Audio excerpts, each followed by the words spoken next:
Dollars का कारोबार करना कैसा है?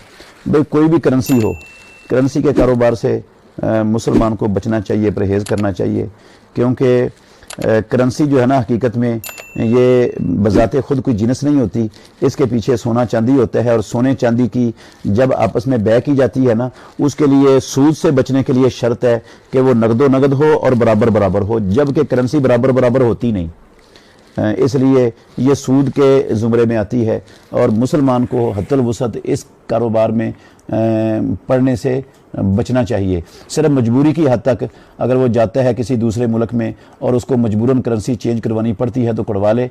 और ऐसा करना काम मुसलमान नहीं, कोई काफर कर ले तो उनकी मर्जी है, मुसलमान को नहीं करना चाहिए ये काम। डॉलर 200 रुपये का ख़रीद कर थोड़ी देर रख कर 210 में सेल करना कैसा है?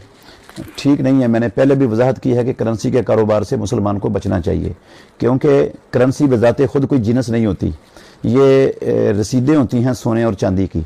और सोने और चांदी की जब आपस में बै होती है, उसके लिए शर्त यह है कि बराबर बराबर हो और नकदो नकदी हो।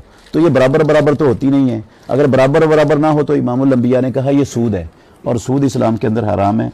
इसलिए करेंसी के कारोबार से मुसलमान को बचना लाजिम है।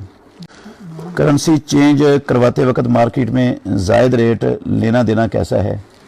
भाई करेंसी मजबूरी की वजह से आप चेंज करवाते हैं तो मजबूरी की वजह से कोई हर्ज नहीं है, ज़रूरात हो तबीहुल महज़ूरात है।